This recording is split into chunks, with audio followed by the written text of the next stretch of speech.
like kooky kind of presentation. So I'm Rachel. I'm an artist and PhD student researching my project, The Language of Birds, at Kingston University. The language of birds is a term borrowed from ethnobotanist Dale Pendell, who I discovered on Gyrus's website. I believe it's a generic occult term, although Pendell used it to refer to appearances of chance or synchronicity, which can be experienced as contact with an other intelligence. For example, when people begin to notice numbers and they think angels are communicating with them. I'm interested in how this demonstrates symbolic systems becoming animate or beginning to function independently according to their own internal logic and what approximates intelligence. I'm interested in how these animate systems opportune us as signs in their stories. For example, Michael Pollan writes about how maybe we're like bees, seduced by plants to fulfill their reproductive ambitions. Pendell also describes the history of civilization as the history of plant spirits engaged in a turf war for global domination, recruiting us to their campaigns by shamanizing our desires.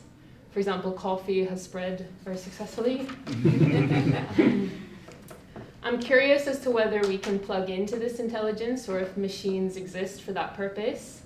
Hanegraaff suggests that intellectual culture was concerned with this question until Christianity systemized wisdom traditions into theological dogma, founding modern religion, philosophy, and science, and outcasting everything else into the occult, where we find ritual practice.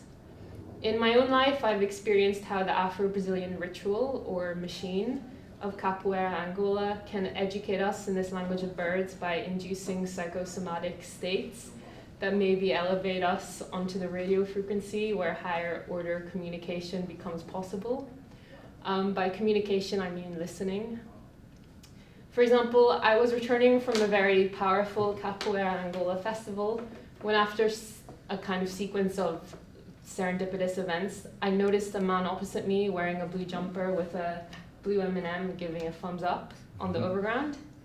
At that moment, it seemed to mean something. It kind of, stood out to me. And then I went home and painted it. And then I was thinking about this M&M for a day because it was quite funny. And then I realized that there was this kind of important synchronicity, which was staring at me in the face, which is that the master of my Capoeira Angola practice, his initials are M&M, Mestre Marcelo.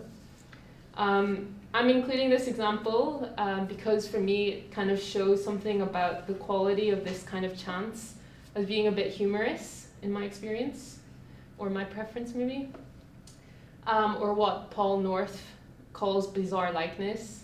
So bizarreness seems to be the texture of synchronicity for me, and I think it reveals something about where we are in time, and seems to have also something very important to say to humanity regarding our assumptions of identity, knowledge, and reality. Humor is capable of breaking down our most distinctively human symbolic system, language, with laughter. After all, as we kind of discussed a bit yesterday, the great transgressor is the trickster and joker. Chris Deva describes this person as this sublimely creative, abject person, capable of founding new languages because they exist both inside and outside the law. So regarding this M&M, maybe that was just my brain synthesizing my experiences into a sign or imposing a narrative onto chaos. But at the same time, maybe that's the very point, because maybe this contact with what seems like an other is contact with a higher self, an other within. Medieval Christian ideas of the soul were split into three, and we still see that in the Holy Trinity, I think, in Christianity. There was a third for the breath of life, which is generic to all living things, a third for the human personality, and a third for a spiritual double capable of vision quest in dream or shamanic flight on brooms, etc.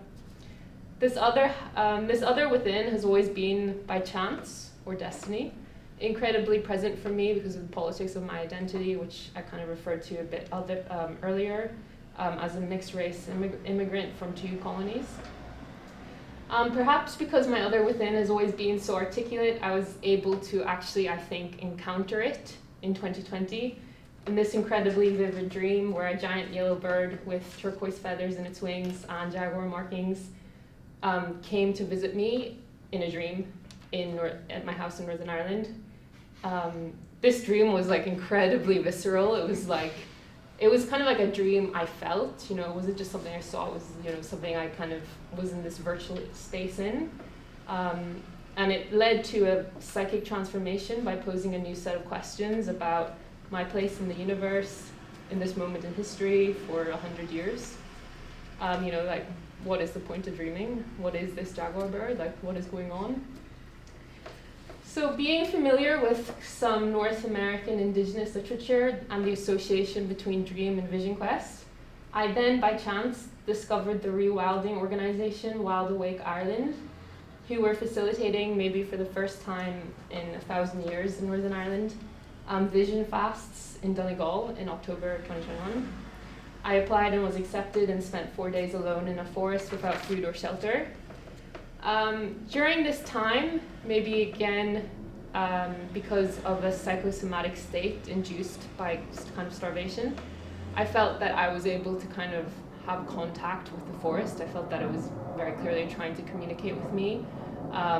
Like, I felt trees were kind of summoning me. I was pecked on the head by a bird. Birds were coming to like visit the place I was living in or sleeping in. I had a dream that a sparrowhawk left feathers at an altar I built, and then after the fast when we went back to our base camp in a house, there was a sparrowhawk feather on the table. So was that chance or something else, or just me going crazy? So living in proximity to this kind of chance does kind of pose this question, I think, of sanity. Nietzsche talks about the Apolline artist who treads the line between madness and sanity, and the Dionysiac artist who's intoxicated by it. And I think perhaps one of the failures of our culture is the delusion of sanity and the exile of madness, the exile of the other within, which I think we all have, this, you know, our own thirds of our souls. So perhaps by culture, what we mean is which kind of madness we subscribe to. And it seems like at the moment we need to find one which is less ecologically disastrous. So those are the kind of things I'm interested in my practice and my research. So now I'm going to show you an animation. I taught myself how to make GIF animations during lockdown, so it's still quite new things. They're not super sophisticated, and it is a little bit cheesy, but kind of funny, I guess, in that way. And the animation is based on my experience in my kind of vision fast, and you'll see kind of the jaguar bird there as I jumped in.